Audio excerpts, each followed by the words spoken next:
እንደዛ አይደለም። አሁን እኮ ይሄንን ወስደህ ዘፍጥረት 1:26 ላይ ቆይ ዘፍጥረት 1 ቆይ ይችላል ላስረዳ። ዘፍጥረት 1:26 ላይ እግዚአብሔርም አለ ይላል። እሺ እግዚአብሔር አለ ያለው ምንድነው? እግዚአብሔርነቱን ነው። ከዛ ምን ኑ እንውረድ ብሎ እንደገና ደግሞ ራሱን ወደ ብዙ ያባዛል። ከዛ ሰውን በምሳሌያችን ባሪያችን እንፍጠር ይላል። እንፍጠር ብዙ ቁጥር ነው። ላይ አለ ይላል። ራሱን ሲንግል ያደርጋል። ወደ እሱ እንመጣለን። እሺ ወደ እሱ እንመጣለን። ወደ እሱ እንመጣለን። እሺ በምንነትና በማንነት ጉዳይ የሆነ ነገር ልበል ይቻላል። የሆነ ነገርም በኋላ ትላለህ። ቆይ ችግር የለም። አይ ቃላቶቹ በጣም እንዳያገባባቸው አንድ ስለሚሆን አንዴ ቆይ ተዋህዶ ቅድም ጸጥ ብሎ በትዕግስት ነው የጠበቀን እስክንጨርስ።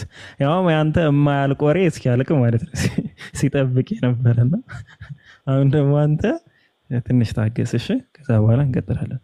አሁን ተዋህዶ እንደተረዳው ከሆነ ሶስቱ ፐርሰኖች ሶስቱ ማንነቶች ሳይሆኑ እኔ እያሉ ያሉት የሶስቱ ማንነቶች አንዱ ምንነት ነው እኔ እያለ እየተናገረ ያለው ነው አይደል?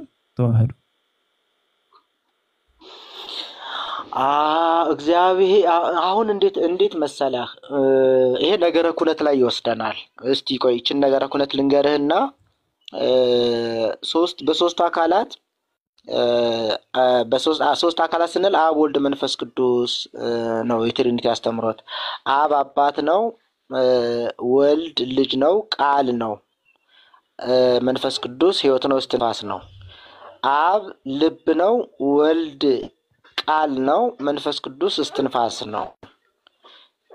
እና አኗኗራቸው በአብ ልብነት በማሰብ በወልድ ቃልነት በመናገር በመንፈስ ቅዱስ እስትንፋስነት ያው በመሆን ይሄ ማለት አንዱ ካንዱ ተነጥሎ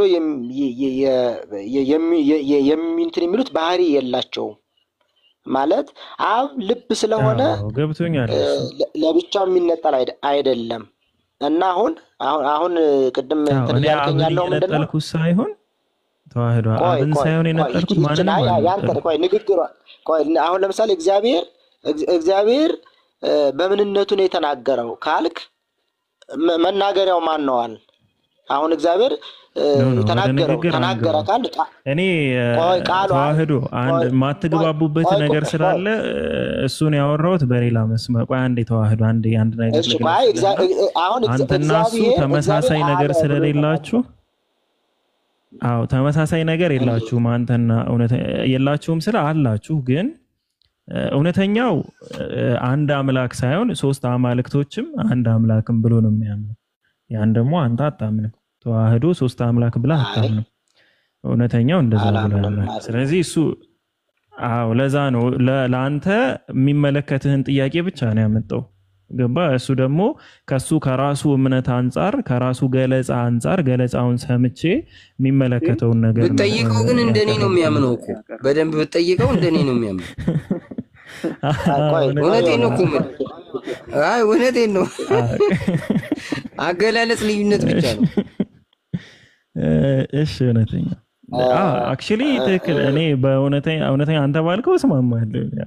አሁን አንተ ባልከው ግን አሁን ሐሳቡ እንዳንረሳው ወደ ነበርንበት እንመለስና አሁን ስለ ተናጋሪው ማን ነው ንግግሩ ቃሉ የማን ነው ምናምን ይሄንን ከእውነተኛው ጋር ብቻ ነው ያወራሁት ማለት ነው። አንተ ስትመጣ ግን ተዋህዶ እንዲያውም ስለ ምንነት የጠየቅኩ ሁሉ በዚህ ደረጃ ትመልስልኛለህ ብዬ አላሰብኩም። እውነት ለመናገር ካላወቀው ወደ ሌላ ጥያቄ ልገባ ነበር። አይ አይደለም ቢኬ አሁን የኔ እንትን ሐሳብን አላገኘኝም። ለምሳሌ ያልከኝ ምን መሰለህ እግዚአብሔርም እግዚአብሔር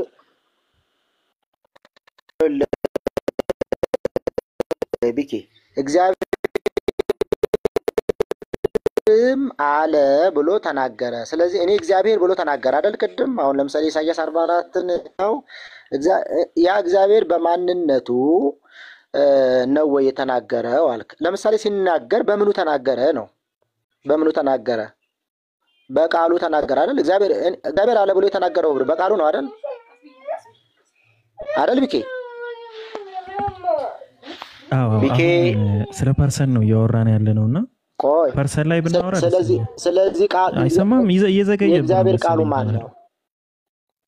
ኔትወርክ ነው አይደል? እየረበሸ ነው አይደል?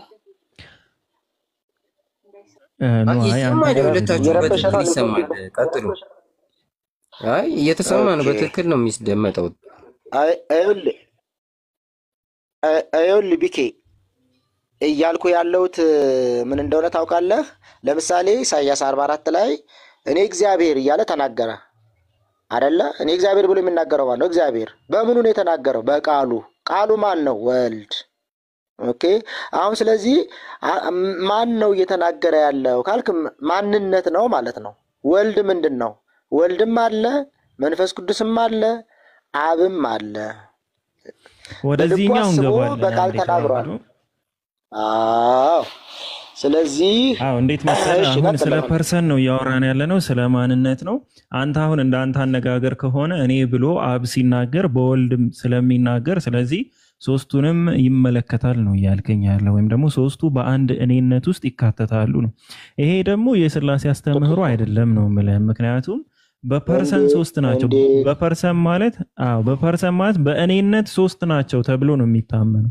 በእኔነት ሶስት የሆኑ አካላቶች በእኔነት ሶስት የሆኑ አካላቶች ግን አንድ መለኮትን ሼር የሚያደርጉ የሚጋሩ ሶስት አካላቶች አንዱ እኔ ሲል ስለ አንድ ፐርሰን ብቻ ነው የሚያወራው። ሶስቱም በአንድ እኔነት ይገለጻሉ ካልከኝማ ኦኬ። ስለዚህ በእኔነት ወይም ደግሞ በፐርሰን ወይም በማንነት አንድም ሶስትም ናቸው እንላለን። ያ ደግሞ የሥላሴ አስተምሮት ጋር አይሄድም ነው። ሌላኛው ሁለተኛውን ፖይንት ላንሳለሁ። ሁለተኛው ፖይንት ምንድነው? መለኮት ነው እኔ ብሎ የሚናገረው ካልከኝ መለኮት ደግሞ ከሶስቱ ፐርሰኖች ውጭ እኔ የሚል ከሆነ በፐርሰን ሥላሴን አራት ያደርገዋል። አንድ መለኮት፣ ሁለት አብ፣ ሶስት ወልድ፣ አራት መንፈስ ቅዱስ። ምክንያቱም በፐርሰን ሶስት ናቸው እንጂ አራት ስላልሆኑ። ግን አይ ቲንክ ጥያቄም በደንብ ከተረዳኸው ልድገምልህና አይደለም። መለኮትነት እኮ ባህሪ ነው፣ ምንነት ነው ሲጀመር ማለት ነው። ምንነት እኮ ምንነት ያለ አካል እኔ ይላል። እሺ አንዴ እንትን እንበለው። ምንነት ያለ ማንነቱ እኔ ይላል አይልም አይደል? ምንነት እኮ ምንነት አዎ። ስለዚህ በአካሉ ሲጀመር እኮ እግዚአብሔር የሥላሴ ቃሉ ምንድነው? ወልድ ነው። ያ አካላዊ ቃል ይባላል። ይሄ ደግሞ አካላዊ ቃል ለሱ ብቻ ነው። አካላዊ ቃል ነው የሚባለው። ሲጀመር ቃል በሁለት ይከፈላል። ዝርው ቃልና አካላዊ ቃል ተዋህዶ። አሁን እንደገና ልመለሰውና ወደ ሐሳቡ እንደገና ልመለስና በፐርሰን ወይም ደግሞ በማንነት ሶስት ናቸው ስንል ሶስት እኔነት አላቸው ማለት ነው አይደል? ትክክል። እኔ ብለው ስለሚናገሩ ስለዚህ እዚህ ጋር እኔ ብሎ የሚያወራው ሶስት እኔነት ነው። እኔ ብለው በአንድ እኔነት ይናገራሉ ሳይሆን ሶስት እኔነት ነው ያላቸው። ሶስት እኔነት ማለት አሁንም እኮ አንተ ይኸውልህ አንድ ነገር ላይ ቆማል። አንድ ላይ ስለዚህ ሶስት እኔነት የላቸውም። ተዋህዶ ሶስት እኔነት ከሌላቸው ኦኬ ሶስት እኔነት የላቸውም ትለኛለህ። ካላቸው ደግሞ አዎ ሶስት እኔነት ነው ያላቸው። አሁን እኮ እኔ ብሎ የሚናገር አካል ማንነት ይባላል። አካል ብለን የምንገልጠው እኔ ብሎ ራሱን የሚገልጥ ነው ማለት። ሥላሴ በሶስት አካልነት ተገልጧል። አዎ። አሁን በሶስት አካልነት መገለጥ ማን ነው? በሶስት አካል የተገለጠው አብ፣ ወልድ፣ መንፈስ ቅዱስ። ስማቸው አብ፣ ወልድ፣ መንፈስ ቅዱስ ይባላል። ኦኬ። እነኚህ እኔ ብለው ራሳቸውን ገልጠዋል። ያው መጽሐፍ ቅዱስ ማስረጃ አለ። ወይም ደግሞ እሱ ተብሎ ተገልጧል ነው። ለምሳሌ አሁን መንፈስ ቅዱስ እሱ ተብሎ የተገለጠ ነው። እኔ ብሎ መንፈስ ቅዱስ እኔ ብሎ የተናገረበትን ባይብል ላይ ብዙ እንትን አይደለም። እና ምን ማለት ነው? አሁን አንተ ቅድም መግቢያው ላይ እንደነገርኩ ሰው አንዱ ፈጣሪ ወይም አንድ ምንነት ያለው ፈጣሪ አንድ ባህሪ ያለው አንድ መለኮትነት ያለው ፈጣሪ በሶስት አካል ተገልጧል ሲባል እንዲህ በቃ ቁጭ ብሎ ያለና የተነጣጠለ ልክ ምንነትን ይሄ አንዱ ከአንዱ ጋራ እንዴት አሁን አንተን ለማስረዳት በጣም ይከብደኛል። እኔነት የማንነት መገለጫ ነው። ተዋህዶ አንዴ እኔነት የማንነት መገለጫ ነው። ትክክል ነው። ስለዚህ ፐርሰን እኔነት የማንነት መገለጫ ከሆነ በእኔነት ስንት ናቸው? 3 አካል ማለት እኮ ነው። 3 አካል ማለት ነው። በቃ ጥሩ። ስለዚህ በእኔነት 3 አካል ከሆኑ እኔ ብሎ አንዱ አካል ሲናገር እኔ ካለ ስለ አንድ አካል ነው የሚያወራው ማለት ነው አይደል? እኛ ካለ ደግሞ ለምሳሌ እንፍጠር የሚለውን አንስተዋል። እንፍጠር ሲል አንድ ፐርሰን ወይም ደግሞ አንድ ማንነትን አያሳይም አይደል? እንዳንተ የብዜት አንቀጽ ነው እኔነት የሚለው እንፍጠር የሚለው አይደል? ብዙሃነትን ነው የሚያሳየው። ትክክል። አዎ። እኔ ሲል ግን ስንትን ነው የሚያሳየው? እኔ ሲል አንድ ነው እኮ። አንድን የሚያሳይ ከሆነ ከእኔ በቀር ማንም የለም ሲል ከዛ አንድ ማንነት ውጭ ሌላ ማንነት እንደሌለ ነው የሚያሳይ። ይህን ለምንድን ነው መቀበል ያልፈለከው ነው? በጣም ጎበዝ። በቃ አሁን እኮ ጥያቄው ትልቁ ጥያቄ እሱ ነው። አንድ ምሳሌ ፍቀድልኝና ላስረዳህና ከዛ አንተን ታደርግልኛለህ። አንደኛ አሁን እኛ ቤት ይችን በጣም ማለት ስላሴን በፍጡራን መስሎ ማስረዳት ከባድ ቢሆንም እንኳ ግን እንደው ለኛ ትንሽ ቢቀለን ብለን አንድ ምሳሌ እናስረዳለን። እኛ አንድ ቤተክርስቲያን ማስረጃ አለን። ይሄውም የምንመስለው የጋለ ብረትን እንመስላለን። ሳይግል አይመሰልበትም ከጋለ በኋላ። ለምሳሌ እሳት ብረትን ያገለዋል እና በጣም ፍም የሆነ ሊቀጠቀጥ ያለ በጣም እሳት የሆነ የጋለ ብረት አለ እና ያ የጋለ ብረት እሳቱ አለ፣ ሙቀቱ አለ፣ እንደገና ብረቱ አለ። እሺ አሁን የሙቀቱ የእሳቱ የማቃጠሉ ሙቀቱ የእሳቱ ምንድነው? የእሳትነቱ ምንድነው? ባህሪ እንበለው ወይስ አካል እንበለው? አሁን ያወራኸው ብረቱ ራሱ አካል አይደለም። ብረቱ ራሱ ፐርሰን እናንተ እኔ በጣም የሚገርመኝን ነገር ልንገርህና ምሳሌ ሁሌም ስታመጡ ለ3% ምሳሌ የምታመጡት ጭራሽ ፐርሰን ያልሆነን ነገር ነው። ስለ 3% ስለ 3 ማንነት ለማስረዳት ማንነት ያልሆነን ነገር እንዴት ነው የምታመጡት? በጣም ጥሩ። ቅድም እኮ ለዚህ ነው እኮ ቀድሜ ነገርኩህ። ምንነትና ማንነት በፐርሰን ብቻ የሚገለጥ አይደለም ማለት ምንድነው? አሁን አንተ ስለ ስላሴ ብቻ የሚመሰል አይደለም ነው። እኔ አሁን ቀጥታ ይኸውልህ የእሳቱን ብቻ ሁሉ ሰድል እሳት አለ። እሺ እሳት ምንነት የለውም፣ ባህሪም የለውም፣ አካልም የለውም። እሳት ማንነት ነው። ቆይ ልጠይቅህ። አሁን ይኸውልህ እሳት ለምሳሌ ያቃጥላል። ካቃጠለ ምንድነው ባህሪው? አይደለም የማቃጠል አንድ ነገር ያቃጥላል። ባህሪ ማለት ያን ነገር መገለጫው ነው ብለናል አይደል? እሳት ብትነካው ያቃጥላል። ካቃጠለ ባህሪው ነው። ስለዚህ ምንነት አለው ማለት ነው።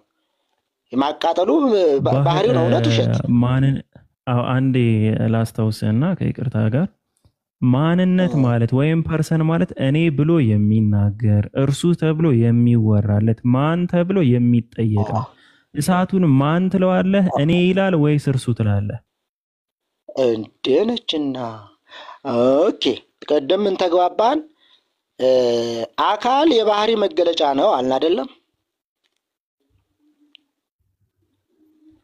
እውነት ውሸት? ጎበዝ። እሺ የእሳትነት መገለጫው ምንድን ነው? ማንነት እኮ ነው የምንነት መገለጫ። ማንነት ከሌለው ለምንድን ነው ምሳሌ የምታደርገው? ቆይ ማንነት ከሌለው እንዴ እሳት ማንነት የለውም ማለት? ቆይ እንዴ ቅድም እኮ እየነገርኩህ ያለው እሳት ማን ነው? እሳት ማን ነው? ስሙ እሳት ነው አይደል? ማንነት አለው። እሳትነት እሳት የለውም። እሺ ቆይ እሱ ይኑረው። ቆይ አይኑረው። እሺ ቆይ ታውን። እሺ ባህሪስ የለውም? ምንነትስ የለውም? ምንነት አለው ግን ማንነት የለውም። ምንነት ሲባል ምንድነው? አቃጣይ ነው። ምንድነው? እሳት ነው፣ አቃጣይ ነው። ጎበዝ። ቆይ ምንነት ያለው ነገር አካል ሊኖረው ይገባል አላልንም ቅድም? ምንነት ያለው ነገር ሁሉ አካልነት አለው ወይም ማንነት አለው አላልንም ቅድም? አልተግባባንም በዚህ? አልተግባባንም። ምንነት ያለው በሙሉ ማንነት አለው የሚል ዲፊኒሽን በየትኛውም ሀገር የለም፣ አይታወቅም። በጣም ጥሩ፣ በቆንጆ። በቃ እንዳውም ትቼዋለሁ። እሺ ልተውና ቅድም አካል ወልድ ክፍል ያልኩ ያለው ተዋህዶ ቆይ እዚህ ጋርማ ይሄንማ እዚህ ላይማ አንፋታ። ቆይ ቤኪ ያንዴ በጣም ጥሩ ነው ልንፋታ ሳይሆን ማለት ነው። ቆይ አንዴ ተዋህዶ ቆይ ልንፋታ ሳይሆን ማለት አንተ ያመጣው ምሳሌ ልንገርህ። እሳትነት ወይም ደግሞ ሶስቱም የገለጽካቸው ነገሮች ባህሪ ናቸው። አንተ ደግሞ የምታመልከው አምላክ በምንነት አንድ ነው እንጂ ሶስት አይደለም። በማንነት ነው ሶስት። ማንነት የሌለው ነገር እንደምሳሌ አምጥተህ ምንነቶችን ገለጽክ። ክርስቶስ ያለው አሁን ተዛለ ምድራዊን ስነግራችሁ ካልገባችሁ ሰማያዊ እንዴት ነው እንግባባው አለ። እኔ እናንተ በብረትና በእሳቱ ላይ መጀመሪያ እንግባባ። እሺ ምንነት መገኛ ምንጭ ነው ብለው ተተርጉሟል። እሳት ምንጩ ምንድነው? እሺ ባህሪው እሳትነት ማቃጠልነት ነው። አንደኛ ደግሞ መገኛው ነው። እሳት ከምንድን ነው የተገኘው? እሳት ማንነት ነው ወይ? ማንነት አለው ወይ? ማንነት ከሌለው ለሶስት ማንነት ምሳሌ ልታደርግልኝ አትችልም ነው ማለት። ማንነት የሌለውን ነገር አምጥተህ ለሶስት ማንነቶች ለሶስት ፐርሰኖች ምሳሌ አድርገህ ልታመጣው አትችልም። ምክንያቱም ከመጀመሪያው ምሳሌው ራሱ ህጸጽ ያለበት ምሳሌ ነው። በፍጹም ምንም ምጸጽ የለውም። አንድ ነገር ማንነት አለው። እሳት ማንነት አለው። ተዋህዶ አንዴ በሚገባ በደንብ እኔ ለምሳሌ ስላሴ ላስረዳ ባጭሩ እንደውም እውነተኛው የሚስማማበትን ስላሴ ጋር አይ ስለ በሌላ ምሳሌ ልስጥ። ማንነት ያለውን ነገር ምሳሌ እኔ ለምሳሌ ማንነት አትመስልና ቆይ እሳትነቱንም ብታዋለው ወደ ውሃ ሄዳለሁ እንደገና። እሺ ውሃ ምንነትና ማንነት አለው? ማንነት የለውም። ውሃም ኧረ ተው ማንነት ያለው ነገር አምጥተህ ለማንነት ምሳሌ ስጥ። እሺ ቆይ በጣም ጥሩ ቆይ ግድ የለም። እሺ ምንነት አለው ውሃ? ምንነት ባህሪ ይኖረዋል። ባህሪ ያለው ምንድነው ባህሪነቱ? ያው ባህሪነቱ እንደ ሁኔታው ይለያያል። ፈሳሽም ጠጣርም ሊሆን ይችላል። እንደ እንፋሎት መልክም ትንታም ሊሆን ይችላል። ቀዝቃዛም ሊሆን ይችላል። ሞቃትም ሊሆን ይችላል። ይሄ ሁሉ ባህሪው ነው። ጎበዝ ባህሪው ነው። ጎበዝ ባህሪ ያለው ነገር ሁሉ የሆነ አካል ይኖረው ያስፈልጋል ብለናል። ስለዚህ አካል አይኖረውም። ሲቀዘቅዝ አካል አይኖረውም። አንተ ፊዚካል አካል ነው አሁን እያወራህ ያለው። እኔ ደግሞ ስለ ማንነት ነው የማወራ። አሁን እኮ ይኸውልህ አሁን በጣም ስለ ቦዲ ነው የምታወራኝ። ተዋህዶ ስለ ቦዲ አይደለም፣ ስለ ቦዲነት አይደለም። አሁን ይኸውልህ አንተ ያልገባህ ነገር ምንነት ባህሪው ብቻ አይደለም። ያ ባህሪው ከምን መጣ የሚል ጥያቄ አሁን እኮ ይኸውልህ ሰዎች እኮ መጠየቅ መቻል አለባቸው። ለምሳሌ የሰው ባህሪው ማለት ምንድነው? ምንነት ሰው ነህ። ሰው ከየት መጣህ? እኔ ሄጄ እግዚአብሔር ሰራኝ እልሃለሁ። ከዛ በኋላ ሄደህ የባህሪ ባህሪያት ጠይቀህ እሺ እግዚአብሔር ሰራኝ። ከምን ሰራህ? ካፈር ሰራኝ። እሺ ማን የሰራ? እግዚአብሔር ማን ነው? እግዚአብሔር መነሻ አልፋና ኦሜጋ መነሻ መድረሻ የሌለው መንፈስ የሆነ ሰራኝ ምናምን እያለ ያለው አካል ቆይ ሰራኝ ምናምን እያለ ያለው አካል ምንድነው? ማንነት አይደል? ቆይ እሱን ማን ፈጠረ? ማንነት አይደል? አሁን እያደባለክብኝ ነው። እየጠየቁ ያለው እንደውም ማለት ነው። ይቅርታ አድርግልኝና ማለት ነው ተዋህዶ ቆይ አንዴ ላስረዳ። አንተ ስለ ሰው ስታወራ እንደውም ከውሃው ከብረቱ ከጋለው ፀሐይም ካመጣ እንቁላልም ከሁሉም ነገር ይቻላል። ምክንያቱም ሰው ፐርሰን ነው፣ ማንነት አለው። ስለዚህ ሶስት ሰዎችን ብታመጣ ሶስት ማንነት አላቸው። ለማንነት ምሳሌ መሆን ይችላሉ። ሶስት ማንነት አላቸው፣ ምንነታቸው ግን አንድ ነው። እኔ ለምሳሌ አርዮሳዊትና እውነተኛው ሶስት ማንነት ነው ያላቸው። አርዮሳዊት እኔ ብላ ማውራት ትችላለች። እውነተኛውም እኔ ብሎ ማውራት ይቻላል። አርዮሳዊትን እርሷ ብዬ መግለጽ እችላለሁ። እውነተኛውንም እርሱ ብዬ መግለጽ እችላለሁ።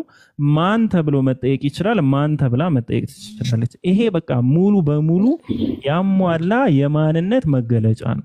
ምንነት ሲባል ሶስታችንም ሰው ወይም ሰዋዊነት የምንለውን ነገር እንጋራለን። ሰውነት ስንት ነው? አንድ ነው፣ ወጥ ነው። ከሌላ ምንነት ጋር ካልሆነ መቆጠር አይችልም። ስለዚህ እኔ አርዮሳዊትና እውነተኛው የስላሴ ጥሩ ምሳሌ አድርገህ ከሰጠህ እነዚህ ነው። ሶስት ማንነት አንድ ምንነት። ይሄ ነው በቃ ስላሴ፣ የተለየ ምንም ነገር የለውም። ግን እኛ ሶስት ማንነት ስላለን ማንነታችን ስለሚቆጠር ሰዎች እንባላለን። አንድ ሰው ሰውነት የሚባል ምንነት አለ፣ ሰዋዊነት የሚባል ምንነት አለ። እኛ ደግሞ ሰዎች እንባላለን። አንድ ሰው፣ ሁለት ሰው፣ ሶስት ሰው። ስላሴም ደግሞ ልክ እንደዚሁ ተመሳሳይ ነው። መለኮት የሚባል ምንነት አላቸው። ሶስቱ ደግሞ አማልክት ወይም ደግሞ አምላኮች ይባላሉ። ምክንያቱም ፐርሰን ስለሆነ የሚቆጠረው ሶስት ተብሎ ይገለጻሉ። ይሄ ትክክለኛው አንተ የምትገልጸው የስላሴ አስተምህሮት ሲሆን እውነተኛው የሚቀበለው የስላሴ አስተምህሮት ነው። እውነተኛው ሐሳብ ይሄ ይመስለኛል የገለጽኩልህ። ኮሜንት ላይ ምላሽ መስጠት ትችላለህ። ተዋህዶ ከዚህ የተለየ ድንቅ ምሳሌ ከፈለክ ማንነት ያለው ነገር አምጥተህ በዛ ምሳሌ ስጠን። አዎ አቤሉ ሐሳብ ጥሩ ቤኪ ሐሳብ በጣም ጥሩ ነበር። ችግሩ ምን እንደሆነ ታውቃለህ?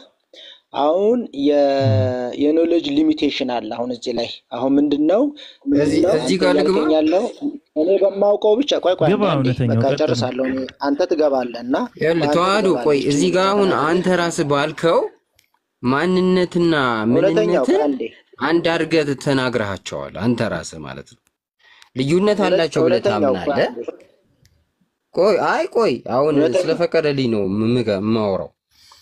ምንነትና ማንነት የሚሉ ቃላቶች እንዳያገባባቸው እሺ እየተደማመጣችሁ እሺ እውነተኛው ባለቤቱ እኮ ፈቀደልኝ። ቆይ አዳም ተሰምቻለሁ። ኢንተራፕት ሳትደራረጉ ነው ታዲያ። አሁን እኔ ስፈቅድ ሰማኝ። ቆይ ተዋህዶ ባወራ ነው እኔ ማንነትና ምንነት የሚሉ ነገር ቃላቶችን ጋር መወያየት አልፈልግም። ለምን ታውቃለህ? አሁን በእናንተ እንኳን ሳየው የሆነ ቦታ ምንነትና ማንነት አንድ ሆኖ አገኘዋችሁ። እንዴት በለኝ። አሁን ቅድም መጀመሪያ ጠየቀ ስላሴ በምንነት ስንት ናቸው? አንድ ናቸው አልክ። በማንነት ደግሞ ሶስት ናቸው አልክ። ከዛ የሆነ ጥቅስ አወጣና እግዚአብሔር እንደዚህ አለ ሲልህ ደግሞ ይሄ አንድ ማንነት ነው ያለው አልክ። ስለዚህ አንድ ማንነት ነው ያለው ካልክ ከሶስቱ አንዱ ነው ያወራ ያለው እያልክ እንደማለት ነው።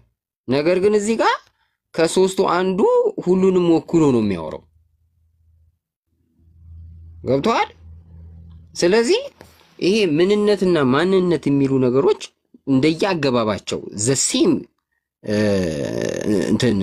ትርጉም ስላላቸው በማንነትና በምንነት መወዛገብ ልክ እንደ መለኮት እንደሚለው ቃል መወዛገብ ነው የሚሆነው። አሁን መለኮትን አንዳንዴ እንደ አምላክ እንደሚል ቃል እንጠቀመዋለን። እንደገና ደግሞ መለኮትን ደግሞ ለሶስቱም አንድ ባህሪ የሆነ አድርገን እንጠቀመዋለን። መለኮት የሚለው ቃል ራሱ እንደ ምንነትና እንደ ማንነት አወዛጋቢ የሆነ ቃል። እኔ ያው መለኮትን አልጠቀምም። ምክንያቱም መለኮት አሁን ለምሳሌ ወልድ ራሱ መለኮታዊ አካል አለው እንላለን። መለኮት ነው እንላለን። ከዛ ደግሞ መለኮት አንድ ነው እንላለን። እና እነዚህ አሁን ቆይ አንዴ ልጨርስልህ። ይኸውልህ ሐሳቤን ጨርሻለሁ። እንትን ነው ምን ልልህ ፈልጌ ነው፣ ልዩነት ኖሯቸው ሳለ ግን እንዳያገባቡ እንደ አንድ የሚጠቀሙበት ጊዜ ስላለ እቺን ቃል ባትጠቀሙ ጥሩ ነው ብዬ ነው። ጨርሻለሁ። እስቲ ቆይ እሺ መለኮት ምንድነው? እስቲ ንገረን። መለኮት ማለት ምን ማለት ነው? አሁን ለምሳሌ አባ ሕርያቆስ ምን ይላል? ምሳሌውን ተውና መለኮት ምንድነው ትርጉሙን ብቻ ተናገር። ቆይ እኮ ትርጉሙ እኮ ነው መለኮት። አሁን እኔ ትርጉሙን ልንገርህ። አባ ሕርያቆስ እንደነገረኝ መለኮት አብ ወልድ መንፈስ ቅዱስ ነው። በቃ ማይኩን ኦፍ አድርገውና በቃ ቆይ አንዴ ለቤኪ መልስ ልስጠውና ካንተ ጋር ነው። ለመለኮት የሚሰበሰብበትና የሚዘረጋበት የሚወጣበትና የሚወርድበት ጎንበስ ብሎ ቃለ ማንሳት ጎንበስ የሚልበት ነገር የለውም። መለኮት ግን አብ ወልድ መንፈስ ቅዱስ ነው ይላል አባ ሕርያቆስ። መለከ ማለት ምን ማለት ነው? ግዕዝ ታውቃለህ? መለከ ማለት ምን ማለት ነው? ከመለከ ከሚል ግስ የተገሰሰ ነው መለኮት። ይኸውልህ ሶስቱ አካላት መለኮት ይባላሉ ብሏል አባ ሕርያቆስ። ከሱ በላይ ስለ ምስጢረ ሥላሴ ያወራ ይላል። ስለዚህ ሰምተናል። በቃ እንትኑ እንደያገባቡ ስለሚለያይ ለየማይገባ ቃላቶችን መጠቀሙ ለሰው አይገባም ብዬ ነው እንጂ እረዳለሁ። እሺ በጣም ጥሩ። በቃ ቆይ ሚውት አድርገውና ፒኬ አሁን ቅድም ያልከው ነገር ላይ ብቻ ማስተካከያ ልስጥና ከፈቀድክልኝ እወርዳለሁ እየመሸ ስለሆነ ማለት ነው። እና ምንድን ነው እያልከኝ ያለኸው ማንነትና ምንነት ላይ ስትገልጥ የኖሌጅ ሊሚቴሽን አለ ነው። አሁን እኔ ብሎ የሚናገረውን በቃ ማለት ስላሴ ነው ወይ ፈጣሪ ይሄ መንፈስ የምንለውን እግዚአብሔር በመንፈስ ሆኖ የሚኖረውን እግዚአብሔርን በሶስት አካልነት ራሱን ገልጧል። አኗኗሩ ከጥንት ጀምሮ በሶስት ማንነት በአንድ ምንነት ነው የኖረው ብለን ስንል የሆነ እሱን አንደርስታንድ የምናደርግበት ነገር በቃ የሆኑ ሰውኛ አይነት ብቻ አረዳድ ከዛ ያለፈ መገኛውን ማን ነው ምንድን ነው እሱን ያመጣው ማን ነው የሚሉ ጥያቄዎችን እንዝጋና እሱ የተናገረውን ብቻ ይዘን በሰውኛ አነጋገር ብቻ እንረዳው የሚል ድምዳሜ ላይ ደርሰሃል አንተ። ያንተ አረዳድ የገባኝ ነገር ቢኖር ይሄ ነው። ግን እንደዚህ አይደለም። ያንድን ምንነት ያንድን ነገር ያንድን አካል ምንነቱን ማንነቱን የምናጠናው እኛ በገባን ልክ ብቻ የሆነ ቦታ ላይ ተወስነን አይደለም። ቅድም አሁን እሳትን አነሳው፣ ነፋስን አነሳው፣ ብረትን አነሳው፣ ሰውን አነሳው። ቅድምም ስትለኝ አሁን አንተ ምንድነው ስትባል ሰው ነኝ። ከዛ አይ ይበቃኛል በቃ ምንነታችን ሰው ነው፣ አንድ ምንነት አንድ የሰውኛ ምንነት ባህሪ አለን ብለህ ብቻ ቆምክ። ግን ሰው ምንድነው የሚለው ወደፊት ካልተሻገረ ከምን መጣ? ምንነት ማለት መገኛ ማለት ነው። ማን ፈጠረው? ከዛ በኋላ የፈጠረው ደግሞ ፈጣሪ ማን ነው? የሱ ባህሪ የሱ ምንነት የባህሪ ባህሪያት ይባላል በቴዎሎጂ ጥናትና የባህሪ ባህሪያት ሄዶ የባህሪው ባህሪያቶች ሲጠኑ አንድ ስቴፕ ማለፍ አይቻልም። ከዛ ሁሉም ወደ ኋላ ይመለሳል ወደ ማመን የሚባል ነገር። ይሄን ነገር በእምነት ተቀበል ወደሚል መንፈሳዊነት ግዳጅ ያመጣል ነው። ስለዚህ ቅድም ያልካቸው ነገሮች እያንዳንዳቸው ምንነት አላቸው፣ አካልም አላቸው። እሳትም ምንነት አለው፣ ማንነትም አለው። ብረትም ምንነት አለው፣ ማንነት አለው። አስገኝ ያላቸው እያንዳንዳቸው ነገር የፈለከውን ሳይንስ ሂድ ወደ ይሄ ሰብስታንስና አጠንተ ወደ አቶም ኒውክለስ እንትን ውስጥ ምን እንደሆነ ገብተህ ምናምን ሂድ፣ ሳይንሳዊ ነገር ሂድና ጫፍ ላይ የምትደርስበት የሆነ ነገር ላይ የምትቆምበት አለ። ወደ ሃይማኖት ሄደ ደግሞ ሄደ ከእግዚአብሔር ጋር ታደርሰውና ከዛ በኋላ እግዚአብሔርን ማን ፈጠረው ከማን መጣ የሚል ጥያቄ ላይ ሲደርስ ትቆማለህ ማለት ነው። ስለዚህ ባህሪ ያለው ምንነት ያለው ነገር ሁሉ አስገኝ አለው አካልም አለው። ስለዚህ ያ አካል የባህሪው መገለጫ ሆኖ እኔ እናንተ እንድንግባባበት ሆኗል እንጂ ለሰዎች ብቻ ቆንጽለን ከዛ በኋላ ደግሞ እኛችን ቆነጸልናትን ዕውቀት ሄደን ትሪኒቲ ላይ እንትን የምናደርገው ከሆነ እውነት ነው ሊያወዝግብህ ይችላል። አንደርስታንድ ማድረግ መቀበል ሊከብድ ይችላል ነው እና እሱ ነውና ለማንኛውም ከዚህ ያለፈ ነገር አለው ነው እና አሁን የኔ አንደርስታንዲንግ እና አንተ እንትን ያልክበት እኔ ብሎ የሚናገረው ብቻ ነው አካል ሲጠየቅ መልስ የሚሰጥ ብቻ ነው አካል ብለህ ካቆምክ ትንሽ ትሪኒቲን አንደርስታንድ ማድረግ ይከብዳል ማለት ነው። ጨርሻለሁ ወንድሜ። እሺ እዚህ ጋር ታላቁ ስለመለኮት አንድ ነገር ላውራልክ ከመጽሐፍ ገጣቅሼ በቃ ተዋህዶን አውርጄ ካንተ ጋር ነው የማወራው፣ ችግር የለው።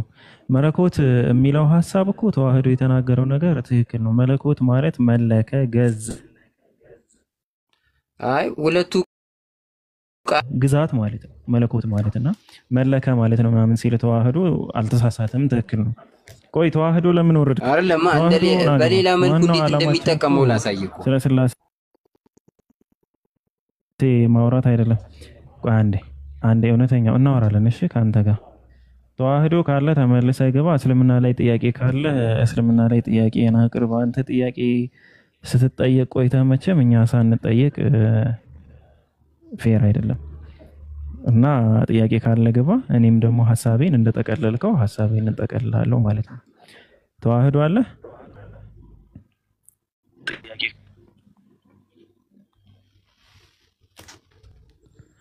እሺ እንኳን ደህና መጣ በድጋሚ። አይ ለማንኛውም ማውረድ ስትለኝ እኮ ነው ቀደም ያወራሁት። እሺ አረ እንደዛ አይደለም።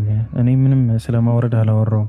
አይ እሱን ነው እያልኩት የነበረ። መለኮት የሚለው ነገር መለከ ገዛ ከሚል የግዕዝ ግስ የወጣ ነው።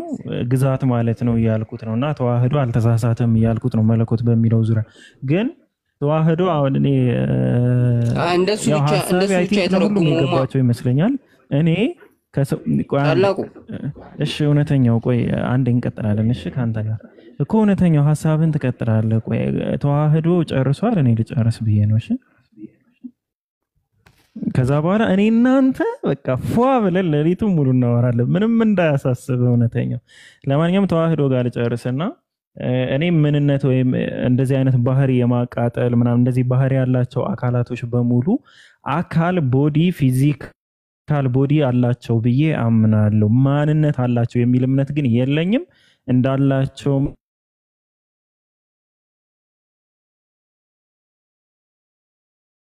አንድም ነገር አንብቤ አላቅም። ግዑዝ የሆኑ አካላቶች ፐርሰን ሊባሉ አይችሉም፣ ወይም ደግሞ ማንነት ተብለው ሊገለጹ አይችሉም ማለት ነው።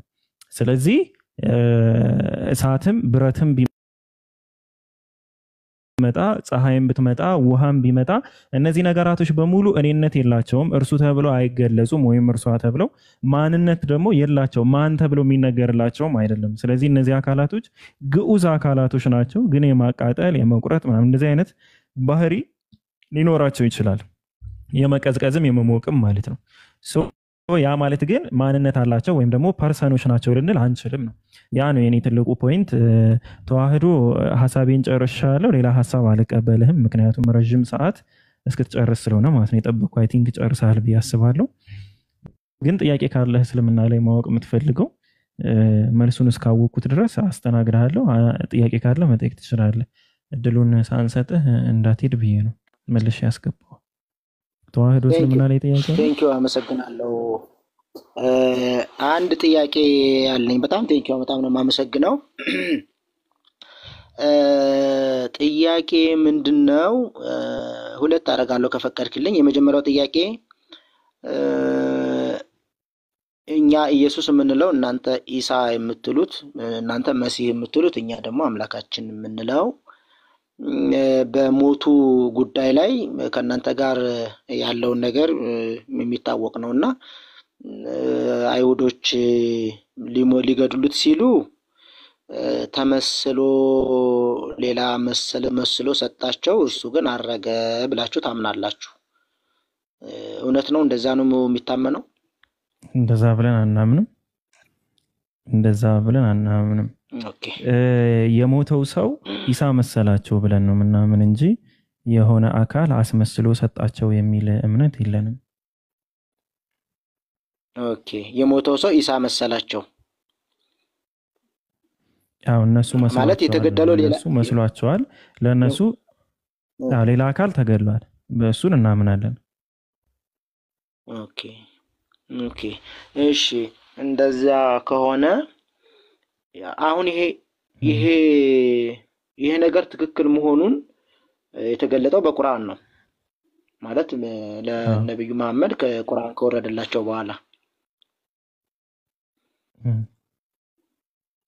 ከዛ በፊትም በታሪክ ደረጃም ነበረ ይታወቃል። ከሰከንድ ሴንቸሪ ጀምሮ ኢየሱስ ክርስቶስ ካረገበት ጊዜ ከሰከንድ ሴንቸሪ ጀምሮ ልክ ባይብል በተጻፈበት ጊዜ ጀምሮ እንደዚህ አይነት አመለካከቶች ነበሩ።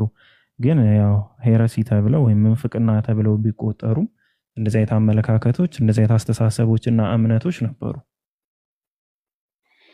እና ቁርአን ከመውረዱ በፊት የነበሩ ሰዎች ስለዚህ በኢየሱስ አለመሞትና መሞት መደናገር የለም ማለት ነው። አለ እንጂ መደናገር አላቸው።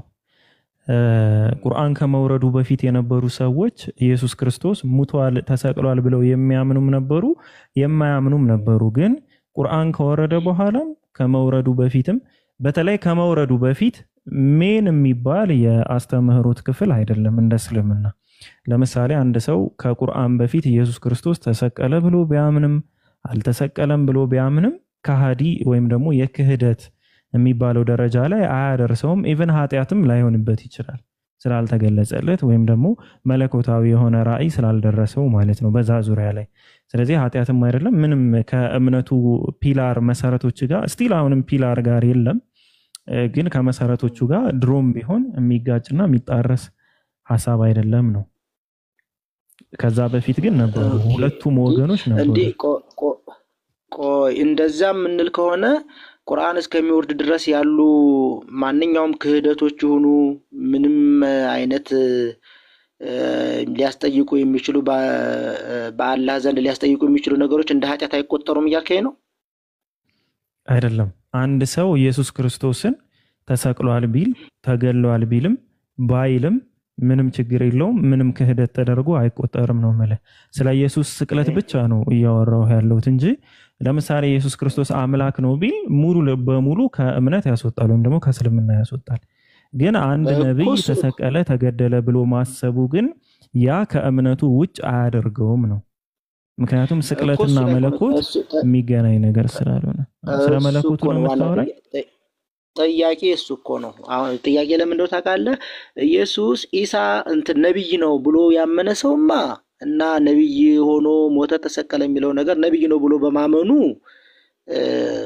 ማለት ሞቷል እንዲሆኗል ምናምን ብሎ ባለማመኑ እሺ አይጠይቅ መልካም። ግን ሞቷል ብሎ በማመኑ ሞቷል ብሎ ያመነው እኮ አምላክ ነው ብሎ ነው ያመነው። ስለዚህ ከእስልምና ወጥቷል ጠፍቷል ማለት ነው። ይሄ ደግሞ ከእስልምና የሚጠፋውና የሚወጣው አምላክ ነኝ ብሎ ስላመነ እንጂ ሞተ ብሎ ስላመነ አይደለም እኮ ስላመነ ነው። ያ ደግሞ ለምን እንደሆነ ታውቃለህ? አምላክ ነው ብሎ ያመነው እኮ አምላክ ነው ብሎ ያመነው እኮ አላህ በወቅቱ ነቢያትን አሁን ልክ እንደ ነብዩ መሐመድ የሚሆን ትክክለኛውን ነገር ቁርአን ወርዶ ስላልደረሰው ነው አይደል? ስላልተነገረው ነው። ከተነገረው በኋላ እኮ አንተ አሁን አይደለም አሁን እዚህ ጋር ነው እሺ ልዩነቱ ያለው ምን መሰለህ? አንደኛ እንደ እስልምና አስተምህሮ ከሆነ የምታወራኝ ኢየሱስ ክርስቶስ አምላክነቱን አልሰበከም፣ ነብይነቱን በትክክል አስተምሯል። ይሄ አንድ ነው። የኢየሱስ ክርስቶስ አስተምህሮት አለ ማለት ነው። ያ የመጀመሪያው ፖይንት ነው። ሁለተኛ የሱ ትክክለኛ ተከታዮችም ነበሩ ነው። ሐዋርያቶችን ጨምሮ ሌሎችም የሱን አምላክነት አያምኑም ነው። ሐዋርያቶች ስለ አንተ ማቴዎስ፣ ሉቃስ አልኩ። አንተ ማቴዎስ፣ ዮሐንስ ምናምን የምትላቸው አይደሉም ሐዋርያቶች ስልህ ማለት ነው። እነሱ ናቸውም ሊሆኑም ላይሆኑም ይችላሉ። ሐዋርያቶች በእኛ ስላልተገለጹ ግን ሐዋርያቶችም ሙስሊሞች ነበሩ። ያንን አስተምህሮ ደግሞ ይዘው የቀጠሉ በነሳራ ተብለው የሚጠሩ ወይም ደግሞ በክርስቲያን ውስጥ የሚጠሩ ደግሞ አካላቶች ነበሩ በኢየሱስ ክርስቶስ አምላክነት የማያምኑ። እንደ ምሳሌ ብትጠይቀኝ ወረቃ ኢብኑ ነውፈል የሚባለውን ሰውዬ ማንሳት ይቻላል። ከሱ በፊት ሰልማን አልፋሪስን ያስተማሩት 3 ሊቀ ጳጳሳቶችንም ማየት ይቻላል። በታሪክ ደረጃም ኤቦናይትስ የሚባሉትንም ማየት ይቻላል። በኢየሱስ ክርስቶስ አምላክነት የማያምኑ ማለት ነው። አሪዮሳውያኖችንም ማየት ትችላለህ፣ ዩኒታሪያን ክርስቲያኖችንም። እነዚህን ሁሉም ልትጠቅስ ትችላለህ። ከኦርቶዶክስ ውጭ ያሉ ወይም ደግሞ ከስላሴያውያን ውጭ ያሉ አካላቶች ማለት ነውና በኢየሱስ ክርስቶስ አምላክነት አያምኑም። ግን ለምሳሌ ዩኒታሪያን አሁንም ያሉትም በስቅለቱ ያምናሉ። በስቅለቱ ስላመኑ ግን አሁን እስልምና መጥቶ ግልጽ አድርጎታል። በጊዜው ግን ግልጽ የሆነ ማስረጃ ካላገኙ በስተቀር በስቅለቱ ስላመኑ ምናምን ከሃዲ አይባሉ። አምላክ ነው ካሉ ግን በፈጣሪ ላይ ያሻረኩ ነው። እሱ ኃጢአት ነው። ጥሩ ነው፣ ቆንጆ ነው እኮ አሁን አንተ የምትለኝ ነገር ጥሩ ነው። ግን እኔ አሁን ግልጽ ያልሆነልኝ ነገር ምንድነው መሰለህ? ኢየሱስ አምላክ ነው ብለው ያመኑ አሉ፣ አይደለም ብለው ያላመኑ አሉ፣ አሁንም አሉ። አይሁዶችም እኮ ስቲል ነው አያምኑም። ትክክል ነው። እሱ አይደለም ጥያቄ። እሱ ለሞት የሚያበቃው ለስቅላትም ለሞት የሚያደረሰው እኔ እግዚአብሔር ልጅ እግዚአብሔር ነኝ ብሎ ስለመጣ ነው። የክሱም ዋናው ትልቁ የሞቱም አብይ ክሱም እሱ ነው። ስለዚህ ይሄን ማመንና ያመኑና ያላመኑ አሉ። ያው ትክክል ነው። ግን የኔ ጥያቄ ምን እንደሆነ ታውቃለህ? አሁን እኔ አላህ ላይ ነው ጥያቄ። አላህ ይህ እግዚአብሔር ነኝ ብሎ የመጣ አንድ ኢየሱስ ግማሾቹ አዎ ብለው አመኑት፣ ግማሾቹ ደግሞ አይደለም ብለው ያላመኑት አሉ። ትክክል ነው። ግን ያመኑት እንደ እስልምናው አስተምሮት እግዚአብሔር ነኝ ላመኑትና ብሎ እኮ ለጠፉት አልመጣም። እስክጨርስ እየጠበኩ ነበረ። ግን ቆይ እሱን ችግር የለው ማስረጃው ባይብል ስለሆነ እሱን እንመጣለን እና አሁን እኔ እሱ አንተ ላይ ነው። አሁን ስለ አንተ እምነት ሳይሆን እያወራን ያለ ነው ስለ እስልምና ነው አይደል? ተዋህዶ ስለ እስልምና ነው፣ ስለ ክርስትና አይደለም። አይ አይደለም ነው እኮ እኮ ስለዚህ ስለ እስልምና ከሆነ የምታወራኝ ኢየሱስ ክርስቶስ እግዚአብሔር ነኝ ብሎ አልመጣም ነው። ኢቨን በክርስትናም አልመጣም። እሱ ሰፊ ርዕስ ስለሆነ ልትወውና፣ ግን እንደ እስልምና ከሆነ የምታወራኝ ያስተማረው እኮ አምላኬና አምላካችሁን ተገዙ የሚል አስተምህሮ ነው ኢየሱስ ክርስቶስ ያስተማረው። እሱ ብቻ ሳይሆን ሐዋርያቶችም ያስተምሩት የነበሩ ሙስሊሞች ነበሩ እያልኩህ ነው። እንደኔ አሁን ስለኔ ስለሆነ የምጠይቀኝ ማለት ነው። ስለዚህ አንተ እኔ እግዚአብሔር ነኝ ያለውን ኢየሱስ የሰሙ ስትል ፍጹም ተቃራኒ የሆነ ነገር ነው እያወራኸኝ ያለው። ማለትም እኔ እግዚአብሔር ነኝ ብሎ አልሰበከም እያልኩ፣ አንተ ግን እግዚአብሔር ነኝ ብሎ ሰብኮ የተቀበሉት ሰዎችስ ትለኛለህ። እኔ ስለተቀበሉት እኮ ኦልሬዲ አልሰበከም እያልኩ ነው። እኔ የምልህ ደግሞ እግዚአብሔር ሰብኳል። እስሚዞ ሀቢቢ እስሚዞ ቀጥል። እሱ እኮ ስለመስበኩ እኮ እኔ ማስረጃ የመጽሐፍ ቅዱስ ነው። አንተ አሁን አልሰበክም የምትለው ምን ጠቅሰህ ነው? ከምንድን ነው የምጠቅስልኝ? ከቁርአን?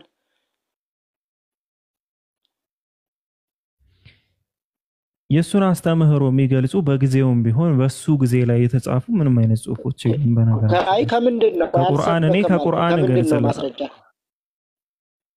አልሰበከም ይኸውልህ አንድ ነገር ላይ ማለት ነው። እኔ ቁርአን እሱ ገና ከ600 ዓመት በኋላ አይደል እንደ መጣው? ከሱ ከሞቶ አርጎ እየቸኮልክ ነው። ተዋህዶ እየቸኮልክ ነው። እኔ ከቁርአን ምናምን የሚል ቃል አልወጣኝም። እመጣልሃለሁ ከቁርአን በሚለው ግን ከኔ አፍ በላይ እንትን አትበል ብዬ አትቸኩል ብዬ እያወራኸኝ ያለው ስለ እስልምና ሆኖ እኔ ቁርአን አላልኩም። እኔ ቁርአን በሱ ጊዜ የተጻፈ ምንም አይነት መጽሐፍ የለም። እሱ በነበረበት ጊዜ ላይ የተጻፈ ምንም አይነት መጽሐፍ የለም ነው ያልኩ ከመጀመሪያው ማለት ነው። ቀጣዩ እኮ ስለ እግዚአብሔር ልጅ ነኝ ብሎ አላስተማረም ለማለት ማስረጃ ምንድን ነው ነው? አስተምሯል የሚል ሰው ነው ፖዚቲቭ ክሌም ያለው እሱ ነው ሲጀምር ማስረጃው የሚያመጣ። አንድ እሱ ነው አይደለኝ። ሁለተኛ እኔ ለምሳሌ የለም አለ የሚል ሰው ነው የለም የሚል ሰው ነው ማስረጃ። እኔማ እኮ በወቅቱ የተጻፉትን ማስረጃዎች ሺህ ማስረጃዎች ማቅረብ እችላለሁ። ምክንያቱም ኢየሱስ ባስተማረበት ጊዜ ጀምሮ ችግር የለውም። ሺህ አታቅርብ። አንዴ ቆይ ተዋህዶ ሺህ አታቅርብና በኢየሱስ ክርስቶስ ዘመን የተጻፈ አንድ ማስረጃ ብቻ ስጠኝ። ኢየሱስ ክርስቶስ አምላክ ነኝ የእግዚአብሔር ልጅ ነኝ ብሎ ወይም እግዚአብሔር ነኝ ብሎ ያስተማረበትን በሱ ዘመን የተጻፈ ሺዎችን ተዋቸውና አንዲት ጥቅስ ብቻ ስጠኝ። አንድ የሆነ ቆራጣ ጽሁፍ ብቻ ስጠኝ። ምንም ተከታዩ ራሱ አብሮት ውሎ ያደረው አብሮት የነበረው ስለተከታዩ ተው። አሁን በሱ ጊዜ የተጻፈ መጽሐፍ አለ ነው ያልከኝ። የጻፈውን ልንገርህ። ስለዛ ነው የጠየኩህ። ዮሐንስ አንዳንድ መቼ ነው የተጻፈው? ዮሐንስ አንዳንድ የክርስቶስ ሐዋርያ ነው የጻፈው። አብሮት የነበረው ሐዋርያ መቼ ነው የተጻፈው?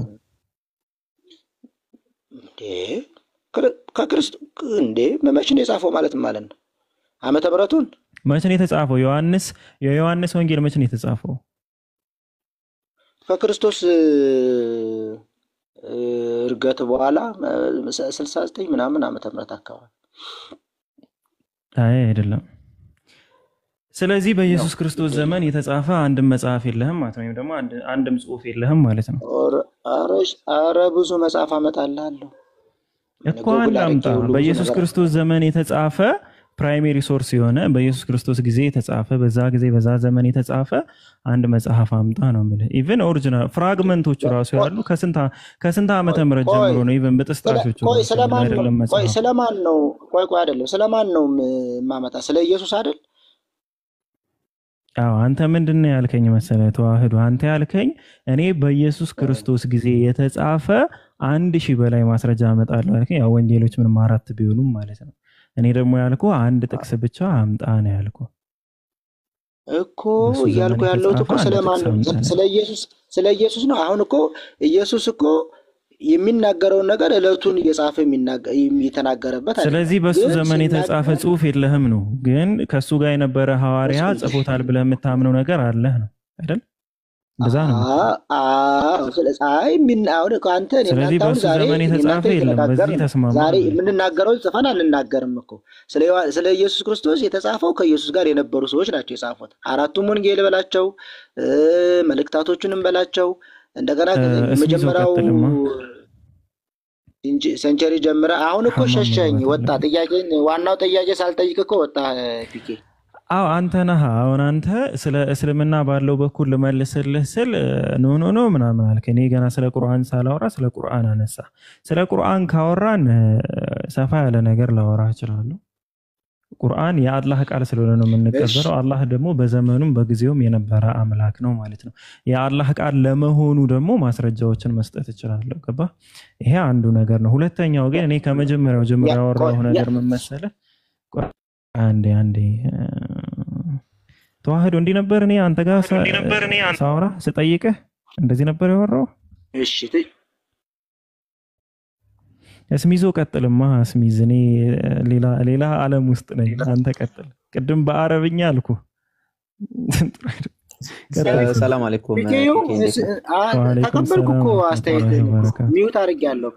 አዎ አረ ተዋህዶ በአንተ ምክንያት አይደለም። እስሚዝን ቀጥል ያልኩት የግሌ ጉዳይ ስለገጠመኝ ነው። እሺ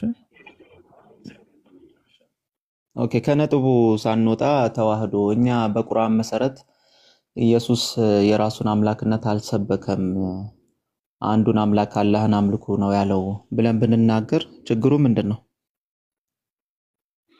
ማስረጃ እኮ ነው ያልኩት እኔ። ከቁርአን ማስረጃ እናምጣ። የሰበከው ምን እንደሆነ እንደዛ ነው። ቁርአንማ ማስረጃ አይሆንም። ቁርአን እኮ ከክርስቶስ ካስተማረ ካረገ ከ600 ዓመት በኋላ የመጣ መጽሐፍ ስለሆነ ኢየሱስ በዛ ጊዜ እንዲህ ብሎ አልሰበከም ብለህ ለማለት ማስረጃ ሊሆን አይችልም ሲጀምር ማለት ነው። ሲቀጥል ጥያቄው ከሱ ጋርም አይገናኝም። ለምንድን ነው ማስረጃ መሆን የማይችለው? አይ እዚች ላይ እንጨርስ። ለምን ማስረጃ መሆን አይችልም? ኦኬ ማስረጃ ሊሆን የማይችለው ሲጀመር ቁርአን በነብዩ መሐመድ በኩል ነው የወረደው አይደል? እሺ አይደል? እሺ ለነብዩ መሐመድ የገለጠላቸው ጅብሪል ነው።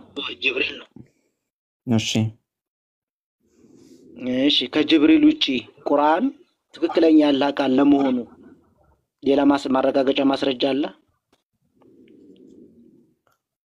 ከጅብሪል ውጪ ማለት ሌላ መላእክት ማውረድ አለበት ማለት ነው።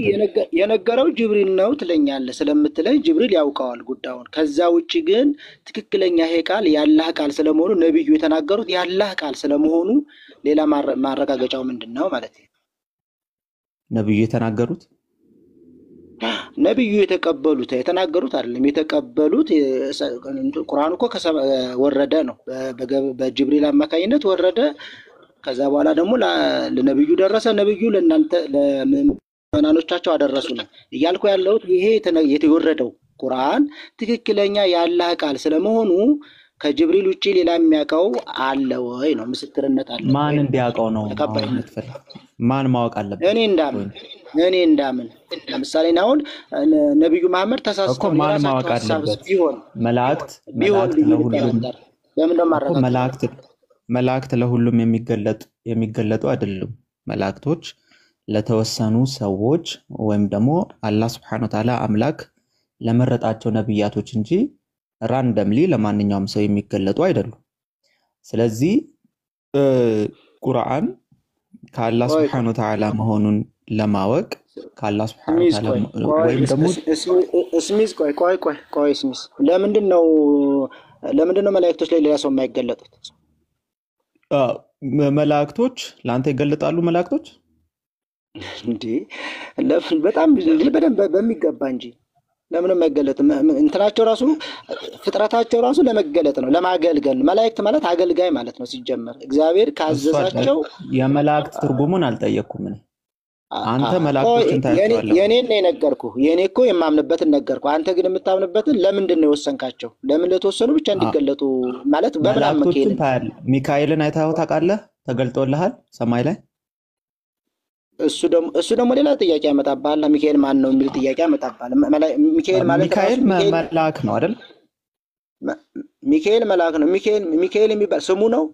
ስሙ ሚካኤል ማለት ግዕዝ ነው። ማን እንደ እግዚአብሔር ማለት ማን እንደ እግዚአብሔር የሚባል ስም መልአክ ሊሆን አይችልም። ተዋህዶ ነው ሲጀመር።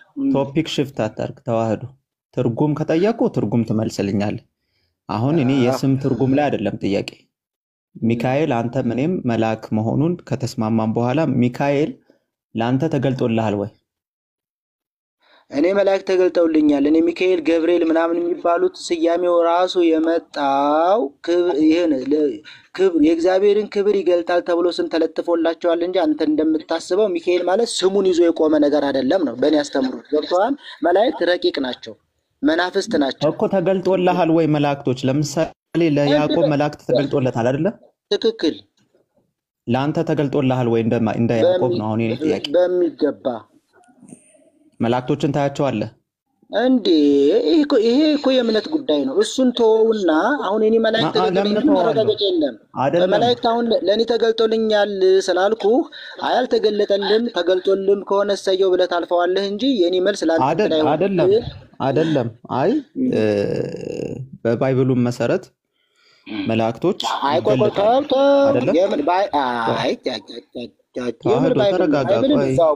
አንተ በሃይማኖቱ ላይ ቁምና መላእክትን ግለጥ። መጀመሪያ መላእክትን የሚገለጡት የማይገለጡት ብለህ ከሃይማኖት አውጣና ራስን እንትን በል።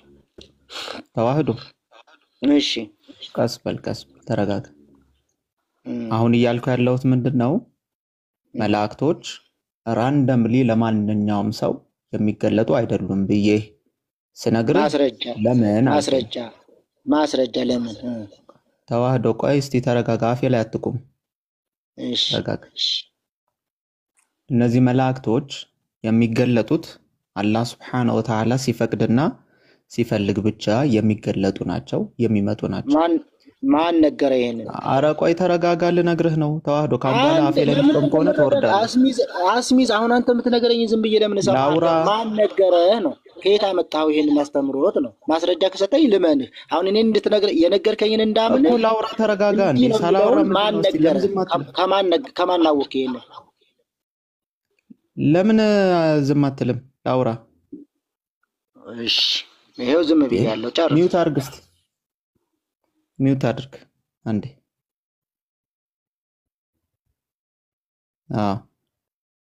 ምን ሆናል? መላእክቶች ለነብያቶች ይገለጣሉ። ያ ማለት ምንድነው? አላህ Subhanahu Wa Ta'ala በቁርአኑ እንደነገረን አላህ የሚገለጥበት አንደኛው መንገድ ብሎ የነገረን አንደኛ ከግርዶ በስተጀርባ ወይም ደግሞ መላእክትን በማውረድ መላእክትን አላህ Subhanahu Wa Ta'ala ለፈለገው ሰው መላእክትን በማውረድ እንጂ በሌላ እንደማይገለጥ አላህ Subhanahu Wa Ta'ala ነግሮናል። በሶስት አይነት መንገድ ይገልጥልናል አላህ Subhanahu Wa Ta'ala ስለራሱ መልእክቱ ወህዩን ወይም ደግሞ ሬቪሌሽኑን የሚያወርድበት መንገድ ማለት ነው። ከነዛ አላህ Subhanahu Wa Ta'ala ሬቪሌሽኑን ከሚያወርድበት መንገድ አንዱ ምንድነው? ምን ያደርጋል? አላህ Subhanahu Wa Ta'ala ነብያቶችን ይመርጣል ምድር ላይ። ከነዛ ውስጥ አንዱ ደግሞ ነብያችን መሐመድ ሰለላሁ ዐለይሂ ወሰለም ናቸው። ስለዚህ እነዚህ ነብያቶች ወይም ደግሞ ነብዩ መሐመድ ሰለላሁ ዐለይሂ ወሰለም ነብይ ሆኖ ስለተመረጡ አላህ በነገረን መሰረት አንዱ መላእክት መጥቶ ሬቪሌሽኑን ወይም ደግሞ መልእክቱን የነገራቸው ለነብዩ መሐመድ ሰለላሁ ዐለይሂ ወሰለም ነው ማለት ነው። ስለዚህ እያልኩ ያለሁት ምንድነው? አላህ ሬቪሌሽኑን ያወረደው ለነብዩ ነው እንጂ ለሌላው ሰው አይደለም። ለነብዩ በሚወርድበት ጊዜ መላእክት ወይም ደግሞ መላእክት ብለን የምንጠራቸው በእኛ በእስልምና አስተምህሮ ገይብ ናቸው ብሎ ማለት አንሲን የማይታዩ። ለምሳሌ እኔ መላእክቶችን እንዲህ ውጪ ስለወጣው ወይ ወደ ሰማይ ቀና ስላልኩኝ አላያቸው፣ ገይብ ናቸው። ይሄ ገይብ የሆነ እምነት አንሲን የማይታየው ነገር የሚታየው የተመረጡ የሆኑ ነብያቶች ሲሆኑ አላህ Subhanahu Wa Ta'ala ይገልጥላቸዋል ይሄንን ማለት ነው። ስለዚህ መላእክቶች ራንደምሊ ለማንኛውም ሰው መተው የአላህን መልእክት የሚያስተላልፉ አይደሉም ለተመረጡ ሰዎች ካልሆነ በስተቀር። ማስረጃው ምንድነው? አላህ Subhanahu Wa Ta'ala የሱን ሪቪሌሽን የሚያወርደው በሶስት አይነት መንገድ መሆኑን ከቁርአን ማስረጃ ማምጣት እንችላለን። አንደኛው ይሄ መያዝ አለበት። ስለዚህ ቁርአን ግን መላእክቱን ራሱ ሲያስተምሩት እንኳን ሲያስተምራቸው ወይም ነብዩላህ መላእክቱ ጅብሪል ነብያችን መሐመድ ሰለላሁ ዐለይሂ ወሰለም ሲያስተምራቸው ሌሎች ሰሃቦች ወይም ደግሞ ኮምፓኒዮኖች በጊዜው የነበሩ ባልደረቦች አይተዋል ወይ ከሆነ መልሱ አዎ አይተዋል። አዎ አይተዋል ሲባል ግን መላእክቶች የሚገለጡበት አንዱ መንገድ ምንድነው? በሰውኛ ወይም ደግሞ እንደ ሰው መገለጥ ነው። ስለዚህ በሰው አማካይነት መጥቶ ለነብያችን መሐመድ ሰለላሁ ዐለይሂ ወሰለም ስለ እስልምና ሲያስተምሩ እዛው የነበሩ ኮምፓኒዮኖች ባልደረቦቻቸው ግን አብረው ታድመው ምስክር ሆነዋል። ግልጽ ነው። አሁን ቀጥል። በጣም ግልጽ ነው። አሁን የምትለው ያልከኝን ነገር በሙሉ አውቀዋለሁ። አንተ ሳትናገር በፊትም ቁርአን እንትኖችን ለማንበብ ሞክሬያለሁ፣ አውቀዋለሁ። የኔ ጥያቄ ግን ምን መሰለሽ ሚዜ፣ የኔ ጥያቄ አሁን ያልከኝን ነገር በሙሉ የነገሩን ነብዩ መሐመድ ናቸው። ማስረጃችን ነብዩ መሐመድና መሐመድ ብቻ ናቸው። የኔ ጥያቄ አሁን እኔ አንተን እየጠየቁ ያለሁት ለምሳሌ መላእክት ለመረጠው አላህ ለመረጣው ነብይ ብቻ ነው የሚገለጠው ብለው የነገሩን ነብዩ ናቸው። አለመገለጣቸውንም መገለጣቸውንም ማስረጃችን እሳቸው ብቻ ናቸው። እኔ ደግሞ ባጠናው ጥናት ይሄ ትክክል አይደለም እያልኩ ነው። ስለዚህ ለምንድነው ለመረጠው ብቻ የሚገለጠው መላእክት ብዬ ጠይቃለሁ። ሁለተኛ እንደገና ደግሞ ይሄንን ለመረጠው ብቻ ነው የሚገለጠው ብለው የነገሩት አንድ ማስረጃ እሳቸው ብቻ ናቸው ያሉት። ስለዚህ እሱ ብቻ አይደለም ይሄንን ነግሮኛል ያሉት ነብዩ መሐመድ ናቸው። ማን? ቁርአን ወርዶ በጅብሪል በኩል የወረደው ቁርአን ነው ማስረጃ የምትጠቅስልኝ። ራሱ ይሄ የተነገረው ነገር ነብዩ ከፍላጎታቸው ከስሜታቸው አለመሆኑን ማረጋገጫው ምንድነው ነው ጥያቄ። ጥያቄው ይሄ ነው። በጣም ጥሩ። አንድ መላእክት በሚገለጥበት ጊዜ ከዛው ከራሱ ከሆነ ምስክሩ ያ ነገር ግዴታ በምስክሩ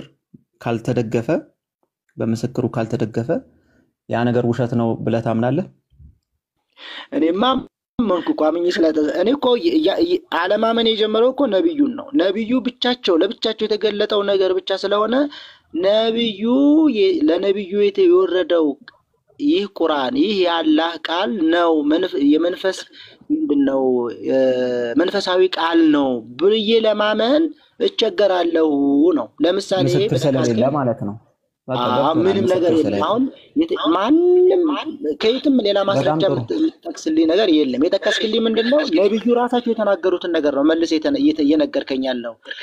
ይሄ ነብይ ደግሞ ያላህ ቃል መሆኑን ማረጋገጫ ምንድነው ነው? በቃ አትደጋግመው። ለማርያም ገብርኤል ተገልጦላታል? አዎ። በምን አወቅ? ጎበዝ። አስቀድሞ በነቢያት ትንቢት ተነግሮ ስለነበረ የኛ እግዚአብሔር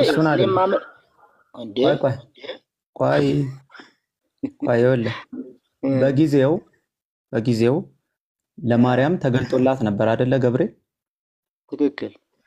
ምስክር ነበራት ማርያም። ምስክርነቱ እኮ ምስክር አሁን እኮ ተገልጧል ተብሎ የተጻፈው ነገር ቀድሞ በነቢያት የተነገረ እኮ ነው። ለነቢያት ቀድሞ የተሰጠው በትንቢት የተነገረ ነው። እሱን እኮ ልንመጣበት ነው። በታይሙ ምስክር ነበራት ወይ ነው የኔ ጥያቄ። ምስክርነቱ አሁን እኮ ያንን ነገር እንዴት አመንክ ካልክ አስቀድሞ በትንቢት ተነግሮ ነበር። በታይሙ ምስክር ነበራት ወይ? ለምን በቀላሉ አትመልስም? አዎ ወይም አልነበራትም በልና ከዛ እንሄዳለን። የለም ምስክርነቱ የላት። በጣም ጥሩ። አይሁዶች ምን ብለው ነው የከሰሷት እሷን? እሱ እሱ እንደፈለጋቸው አድርገው ይክሰሱ። የኔ ጥያቄ አይደለም እሱ። ቆይ እንደፈለጋቸው አይደለም። ምን ብለው ነው የከሰሷት? እሱ የፈለጉትን ይክሰሱ አልኩህ እኮ። የኔ ጥያቄ አለ። ግን አንተ ይሄን የገብርኤል ልጅ ቆይ ለምን አመን? ራሱ ፖይንት ላይ እየመጣን ነው። ቆይ ፖይንቱ ላይ እየመጣን ነው። ወዴትም አልሸሽንም። ባይ ዘ ዌይ ቶፒክ ሽፍት አላደረኩም። ስለዚህ አይሁዶች እንደምታውቀው አሁንም ማለት ነው እንደምታውቀው ስቲል ነው አይሁዶች ኢየሱስን የዝሙት ልጅ ነው ብለው ነው የሚያምኑት አይደለ? ቤተ መቅደስ ታረክሳለች ብለው ነው ከቤተ መቅደስ የሚያባረረው። ዝሙት ሰርታለች ብለው ነው። ንጹህ ብትሆንም ንጽህት ብትሆንም እኛም የምናምነው እሱን ነው። ንጽህት ብትሆንም በድንግልና የወለደች ብትሆንም እኛም በምናምነው መሰረት ማለት ነው። አይሁዶች ግን ምስክር ስለሌላት ለምን? አይሁዶች እንደምታውቀው ብሉይ ኪዳንን መጽሐፋቸው አድርገው የሚቀበሉ ናቸው። ስለዚህ አይሁዶች ያንን ነገር ስለማይቀበሉ ትንቢት ራሱ የላትም መሲሐችን ይሄ ኢየሱስ አይደለም ብለው ስለማይቀበሉ አንተ አሁን ትንቢት አላት እንደምትለው ሳይሆን ትንቢት የላትም ምንም ምስክርም የላትም ብለው ስለሚቀበሉ እሷ ከዝሙት ስለዚህ እነሱ አይሁዶች አንቺ ያልሽውን በድንግል አንዲት ሴት መውለድ ብሎ ማለት ተአምር ነው። መቼስ ለመታመን የሚከብድ ነገር ነው። ተአምር ነው። በዝሙት በድንግልና አንድን ልጅ ወልጃለሁ ብላ መናገር ተአምር ነው። ለማመንም የሚከብድ ነገር ነው። ለምን አንዲት ሴት በድንግልና ልትወልድ አትችልም። ግን በተአምር ሆነና በድንግል አምላክ የሚችለውን ያደርጋልና በተአምር በድንግልና ወለደች። ኦኬ ያንን ነገር ሲናገሩ አይሁዶች ግን ይሄንን ነገር አይሆንም ብለው በድንግልና ሳይሆን በዝሙት ነው የወለድሽው ምስክርም የለሽም ብለው በመክሰሳቸው ትክክል ናቸው አይደለ? ተዋል በመሰረቱ ይህን ትክክል የሚያደርገው ምኑ ላይ መሰለህ? አስቀድመው የነበረውን ትንቢት ባለመቀበላቸው ነው ባጭር ቋንቋ። እኔም የተቀበልኩበት ባለመቀበላቸው ሳይሆን የለም ስለሚሉ ነው። አለመቀበል እኮ ማለት ያደል እንዴ? ድንግል በድንግል እንደውም እሱ የኔ ታሪክ ስለሆነ አይደለም። ይኸውልህ እንደ ምን መሰለህ ተዋህዶ እንደዚህ አይነት ሲናሪዎችን ማለት ነው ገና 100 ደረድራለሁ። እንደዚህ አይነት ምስክር የሌለባቸው ሲናሪዎች አሁን እሱ እኮ ምንም አንተን አያመጣልህም። አቋት እኮ አይጠርግም።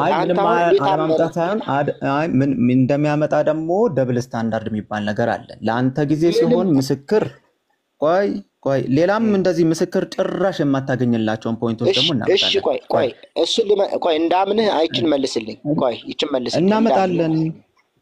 ታመጣለህ፣ ችግር የሰማሃለሁ። ሌላም ታመጣለህ። እኔ አሁን አንተ ምስክር በሌላት መልአኩ እንደተገለጠላት ታምናለህ።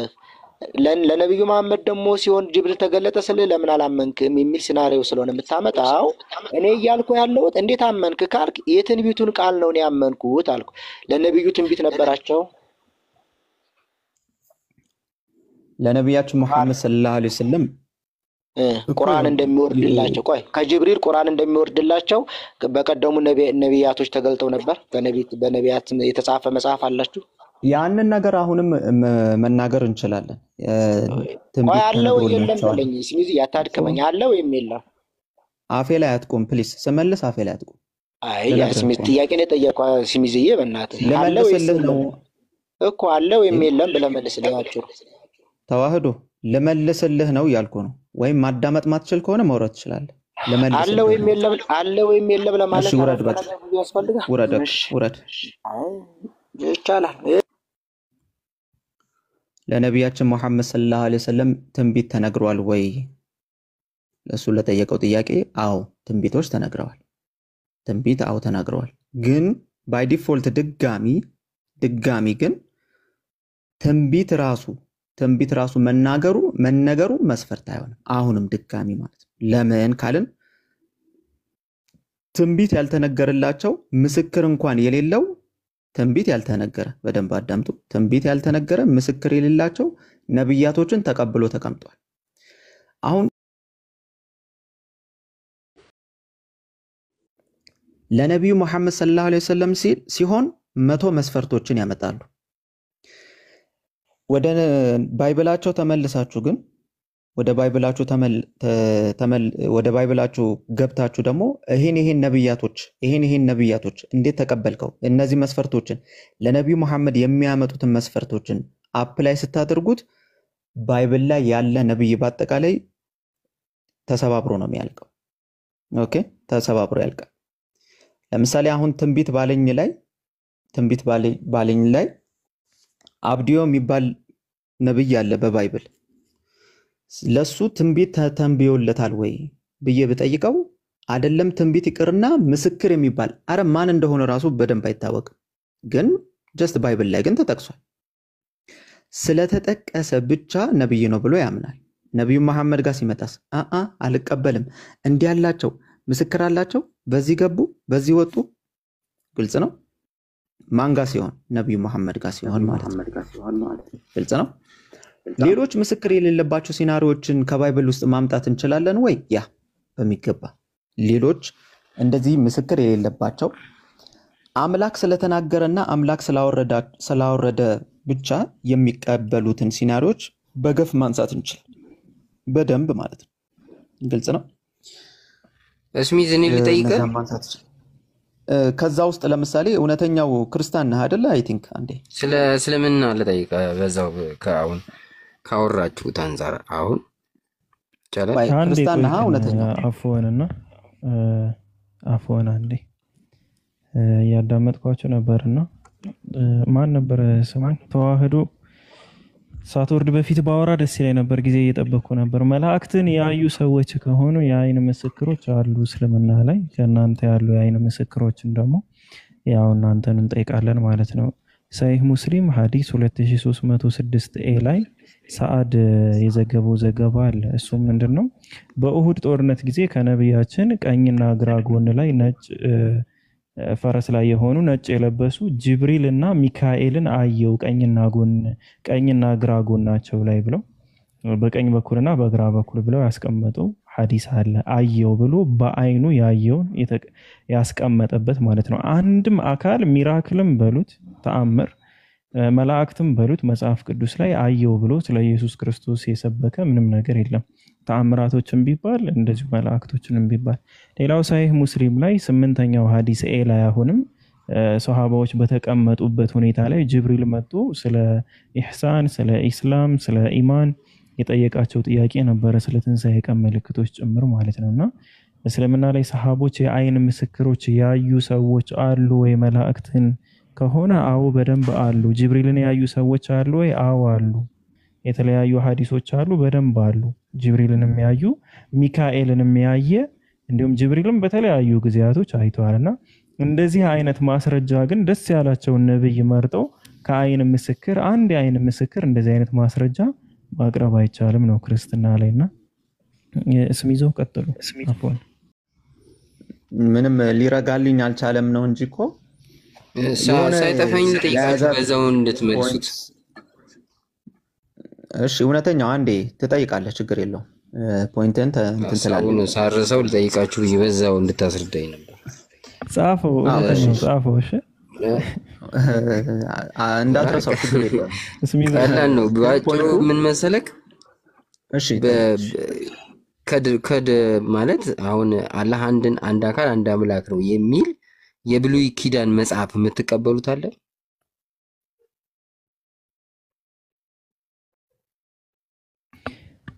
አንድ አምላክ አንድ አካል ነው ምን አልክ? እውነተኛው ጥያቄን ያው አላህ እንግዲህ አንድ አካል አንድ አምላክ ነው ብላችሁ የምታምኑት አይደለ? ስለዚህ ይሄንን የሚያስረዳ የምትቀበሉት ሌላ መጽሐፍ የብሉይ ኪዳን መጽሐፍ አለ? ይሄንን የሚያስረዳ ከሆነ እንደው ባዮሎጂ መጽሐፍ ላይ ቢኖርም እንቀበለዋለን። ይሄን ቃሌትም ብናገኘው እንቀበለዋለን። ይሄን የሚያስረዳ አይ የእናንተ ነው እንጂ የኛ የምንቀበለው መጽሐፍ የምትሉት አሁን እኛ አዲስ ኪዳን ላይ ኢየሱስ የተናገረውን ብቻ ሳይሆን ሐዋርያት የጻፉትን እግዚአብሔር አንድም ሶስትም ነው ብለን እንደምንቀበለው ሁሉ ብሉይ ኪዳኑን እንቀበለዋለን ያንን ስለሚናገርልን። አሁን እናንተ ደግሞ ልክ ከቁርአን ውጪ ብሉይ ኪዳን ከመሐመድ በፊት የምትቀበሉት ሌላ አምላክ አንድ አካል አንድ አምላክ ነው የሚል መጽሐፍ ሌላ አላችሁ? መጽሐፍ ሳይሆን አሁን ስለ ቃላቶች ከሆነ የምናወራ እያልኩ ነው። አሁን ለምሳሌ በብሉይ ኪዳን ላይ የእስራኤል ሆይ ስማ ጌታ አምላካችን አንድ ጌታ ነው ይላል። ያንን ቃላው ሙሉ ለሙሉ እንቀበለዋለን። ቃሉ እኛ ጋር ችግር ስለሌለበት አይ ባይብልን አትቀበሉም። መጽሐፍ ሙሉ ለመባል ግን አዎ እኮ እሱን ነው የምልህ። መጽሐፉን ሙሉ ትቀበላላችሁ ለመባል ግን በምንድን ነው? እኔ አሁን ባይብልን እቀበላለሁ ሙሉውን የታሪክ መጽሐፍ ነው ብዬ ማለት ነው። ሙሉ ባይብልን እቀበላለሁ እኮ እንዳለ ቃል ግን አትቀበለውም እቀበላለሁ ስላልሆነ አዎ አልቀበለውም። አንተ የአምላክ ቃል ነው ብለህ ታስባለህ? ወንጌላቶችን ምናምን እኮ አሁን መሰለህ ትልቁ ችግር አሁን ከቁርአን ውጪ ወደ ኋላ ስትሄድ የሆኑ የምትቀበሏቸው መጽሐፎች የሉ። ወደፊት ደግሞ ስንመጣ በሐዲስ ኪዳንም የሆኑ መጽሐፎች የሉም። አላህ አንድ አካል አንድ አምላክ ነው የሚል ወደፊት ብትለው እውነተኛው ለምሳሌ አሁን ወደ ኋላ ለምሳሌ እኛ ብሉይ ኪዳን ለምሳሌ አሁን እኛ አሁን ሐዲስ ኪዳንን ብቻ ሳይሆን ብሉይ ኪዳንን እንቀበላለን። ወደፊት ደግሞ ስትመጣ ገርላትን እንቀበላለን። አሁን ገርላት ላይ ስለ ስላሴ ይነግሩሃል። አንድ በጣም ጻድቅ የተባለው ሰው ወይ የምትቀበለው እኮ ነው ያልኩህ። አሁን እኔ እውነተኛው ያልገባ ነገር ምን መሰለህ? ኦኬ ፈጣሪ ቃል ነው ያምላክ ቃል ናቸው። አሁን ገርላትም ትክክለኛ የእግዚአብሔር ማንነት የሚነግሩኝ መጽሐፍት ናቸው ብዬ ሙሉ ነው ሙሉ የምቀበላቸው። ምክንያቱም በደንብ ያውን ስላሴ የሚባለውን ነገር በደንብ እያጠናከሩ ነው የሚሉት። አሁን የሆነ አሁን እስትንፋሰ ክርስቶስ የሚባል መጽሐፍ አለ። እሱ ላይ አሁን እንደ ጸሎት ምን ብሎ እንደሚጸልይ ታውቃለህ? አትዘርዝርና በቃ ስለዚህ ገድላትንም መጽሐፍ ቅዱስ አዲስ ኪዳንንም ብሉይ ኪዳንንም ሁሉንም አንተ የፈጣሪ ቃል ነው ብለህ ትቀበላለህ ነው አይደል ሐሳብህ? እንደዛ ነው። አዎ እየተጨማመረ ማስረጃዎች እየተጨማመሩ ነው የሄዱት። አሁን ለእናንተ አሁን በአዲስ ኪዳን ከመሐመድ በኋላ አላህ አንድ አካል አንድ አምላክ ነው የሚል አንድ ጻድቅ ይሄ ነው እውነተኛው እኮ ችግር ይሄ እኔ ነግሬሃለሁ። በመጽሐፍ ደረጃ መጽሐፍ ለመቀበል ማለት ነው እንጂ ኮኔ ለላወራለህ አንዴ ስለገባኝ ችግር የለውም አታብራራው። አሁን በመጽሐፍ ደረጃ ከሆነ ለአንድ አንቀጽ የምንስማማበትን ስላገኘን እኛ ሙሉ መጽሐፍ አንቀበልም። እንደዛ አይነት አመለካከት አስተምሮ የለንም ማለት ነው። ግን አንተ አሁን ሙሉ ባይብልን የፈጣሪ ቃል ነው ካልክ ሉቃስ ወንጌል ምዕራፍ 1 ከ1 እስከ 4 ድረስ ያለውን እሱ የአምላክ ቃል ነው ወይ?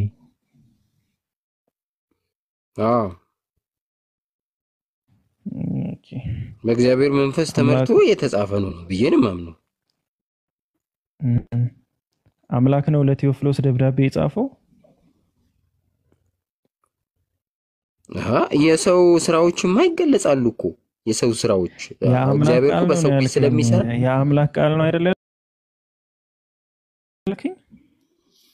የአምላክ ቃል ነው ማለት ምን መሰለህ? አሁን ሳታወዛግበው አባባሌን የሰዎች ታሪክ አሉበት። ምክንያቱም እግዚአብሔር በሰዎች ስለሚሰራ በእናንተም እኮ በመሐመድ ነው ሰራ የምትሉት አይደለ? ስለዚህ መሐመድ የህይወት ታሪክ ይኖራል። አሁን እሱ እኮ ነው ልዩነታችን መሰለህ። የኛና አንተ አሁን የአምላክ ቃል ነው ስትል ማንም ይጻፈው ማንም ምኑን ቃል እንደምትለው ሁሉ አላውቅም። እኔ አሁን የከበርክ ቴዎፍሎስ ሆይ ከመጀመሪያው በአይን የእግዚአብሔር መንፈስ ያለበት መጽሐፍ ስለ እግዚአብሔር ማንነት የሚነግረኝ መጽሐፍ ማለት ነው። በቃ እኛ ደግሞ እንደዛ ብለን አናምንም። ገባ? አሁን እኛ አንድ አንቀጽ ስለ አላህ ማንነት አንድ አንቀጽ ነገረንና ሙሉ መጽሐፉ ያ መጽሐፍ መለኮታዊ መጽሐፍ ነው ደግሞ የአምላክ ቃል ነው ብለን አንቀበልም።